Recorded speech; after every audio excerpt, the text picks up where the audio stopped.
Hello दोस्तों, कैसे हैं आप सभी। आशा करती हूँ सभी मस्त होंगे। तो खाने शुरू करने से पहले ये बता देती हूँ कि कोई अपने हाथ के अंदर ले ले तो कोई हाथ अंदर ले ले। तो चलिए खाने भी आते हैं। मेरा नाम पूजा है और मैं राजस्थान की रहने वाली हूँ। मैं एक शादीशुदा लड़की हूँ और अभी मेरी उम्र 28 साल है। मेरे घर में मैं, मेरे पति और मेरे सास ससुर रहते हैं। मेरा एक छोटा बच्चा है जो अभी 3 साल का है। मेरा बच्चा हो तो गया है लेकिन अभी भी कोई मुझे देख के बता नहीं सकता कि मेरा बच्चा है। मैं दिखने में अभी भी माल हूँ। मेरा भी घर 32 है जो किसी का भी दिल चुरा ले। जब मैं अपनी शादी का पल्लू गिरा के चलती हूँ तो लोगों की लाइन लग जाती है, लेकिन मुझे उस लाइन में मेरे पति को ही रखना है। मेरे पति एक सरकारी मास्टर है। वो भी दिखने में मस्त लौंडे लगते हैं। अभी 31 साल की है, एकदम मर्द।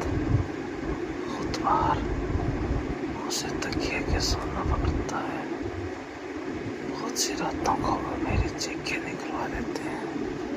मैं भी दिल खोल के चिल्लाना चाहती हूँ, लेकिन मुझे पता है मेरे सास ससुर जाग जाएंगे तो प्रॉब्लम हो जाएगी, जिस कारण से अभी मुँह में तकिया तो कभी मुँह में साड़ी का पल्लू तो कभी कुछ और कभी तो उनको ही मेरा मुँह की आवाज़ को रोकना पड़ता है।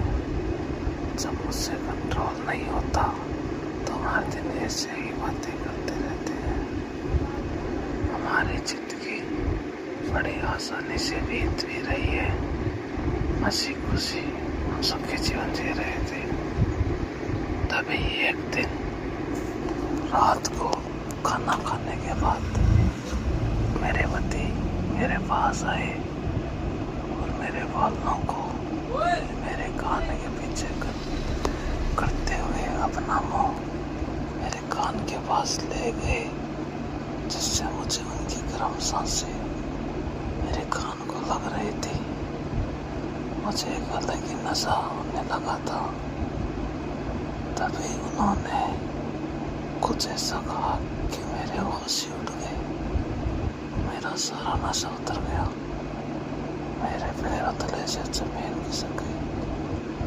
उन्होंने मुझे बताया कि उनकी बदली हो गई है और अभी उनको यहाँ से किसी और गांव जाना होगा। वो भी अकेले, पता नहीं कैसी जगह है, क्या व्यवस्था है, कैसा माहौल है। मुझे साथ भी नहीं ले जा सकते थे। क्या समझाई हो सकती है। तो उस रात को उन्होंने मुझे जमकर कुछ किया। उस रात तो इतना पसीना निकला कि एक बाल्टी भरी जा सकती थी। हम दोनों उस पसीने के सागर में नहा रहे थे। मैं भी सोच में पड़ गई कि इतना पानी हमारे अंदर आया कहाँ से, अभी आ कहाँ से रहा है। लेकिन साथ ही मुझे यह भी चिंता हो रही थी कि आज मजे ले लो, कब तो ये यहाँ से चले जाएंगे, फिर अकेले रह जाऊंगी, बस तन्हाइयों से बातें करती रहेंगी।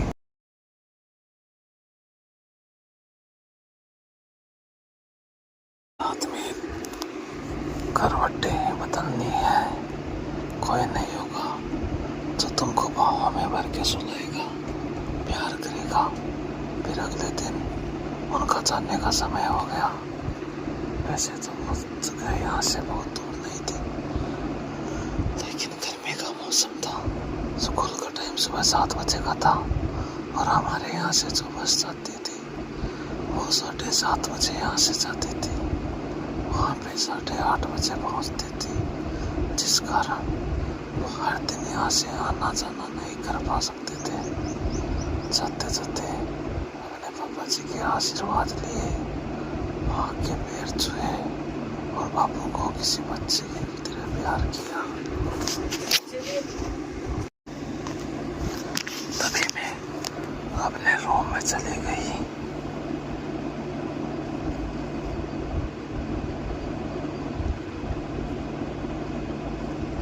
तो वो भी अंदर आ गए और बोले, क्या हुआ, तू कुछ नहीं लग रही।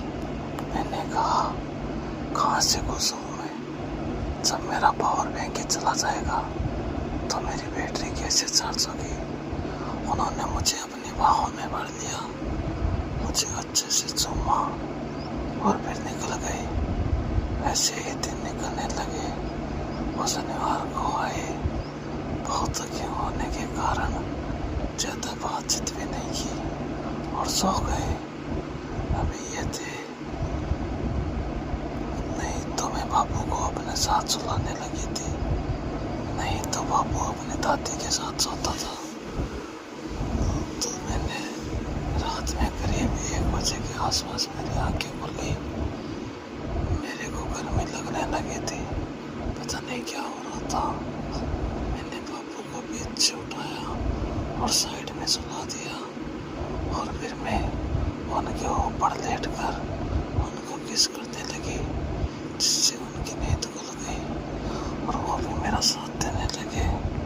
फिर उनका साथ अपने आप ही नीचे होता चला गया। मुझे भी मजा आने लगा था। हम दोनों बहुत दिनों से एक दूसरे को रोक रखा था। हाथ जाकर सारे घर में निकाल दी। मैंने उनको बोला, थोड़ा धीरे करो वरना बाबू जाग जाएगा। और आज 7 दिन बाद मैं अपने जन्म सुख को प्राप्त किया। एक औरत ही जान सकती है अपने पति से जुदाई का दुख। और फिर हम एक दूसरे के बाहों में सो गए। सुबह रविवार को फिर हमने खूब मजा किया। मैंने अपनी सास को बोल दिया कि मेरी तबीयत खराब है तो मैं आराम कर रही हूँ, लेकिन मेरी सास भी एक औरत है। वो समझ गई। बीमार होने का कारण तो उसने मेरे पति को ही माना। पापा को अपने साथ लिया और बोले, ठीक है तू आराम कर। और मेरे पति से बोली, तू बहू का ख्याल रख। और आप चली गई। उसके बाद तो क्या था, कभी तरबूजा चूरे में तो कभी चूरे तरबूजे में। चूरे को भी तरबूजा काटने में मजा आ रहा था और तरबूजे को भी चूरे से काटने में मजा आ रहा था। दोनों एक दूसरे में मगन थे। कहाँ पे तरबूजे का रस गिरा और कहाँ चूरे का जर गिरा, कुछ पता नहीं चला। शाम को 3 बजे की बस थी तो मेरे पति थे 2 बजे उठे। मुझे बाहों में उठाया और बाथरूम में ले गए। वहाँ पे मजे से नहलाया, आप नहाए, एक दूसरे को साफ किया और फिर मुझे प्यार कर बाहर चले गए। फिर वापस अपने ड्यूटी पर चले गए। मंगलवार को उनका कॉल आया कि वो अपनी एक ज़रूरी फाइल वहीं घर पर ही बोल कर आ गए हैं।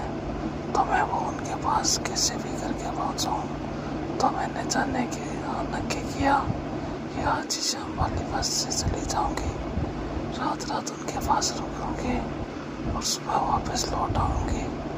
मैंने माँ पापा से बोला कि मैं उनको उनकी एक ज़रूरी फाइल देने जा रही हूँ। इस बार आए थे तभी यहाँ बोल गए। बात कर जाने की तैयारी करने लगी। तभी ससुर जी बोले कि अभी शनिवार को आएगा तो ले जाएगा, तुम क्यों परेशान होती हो वो। तो मैंने उनको बताया कि स्कूल की ज़रूरी फाइल है, अगर कल जमा नहीं कराई तो उनकी नौकरी जा सकती है। तो उन्होंने मुझे कहा कि ठीक है तुम आज आके हो।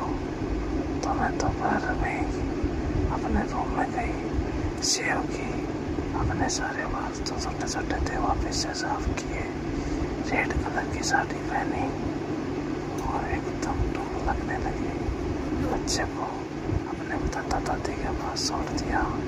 ऐसे भी वो दादा दादी के साथ ज्यादा खुश रहता है जिससे मैं मेरे पति के साथ रहती हूँ। वैसे तो मैं 3 बजे बस में निकल गई, मुझे पता था 4 बजे पहुँचा देगी और स्कूल की छुट्टी तो 1 बजे हो जाती है, तो वो भी रूम पर ही मिलेंगे। मैं सोच कर खुश हो रही थी कि आज तो जाते ही उन पर टूट पड़ूंगी। मैं बस में गई, वो सभी सीट भरी हुई थी।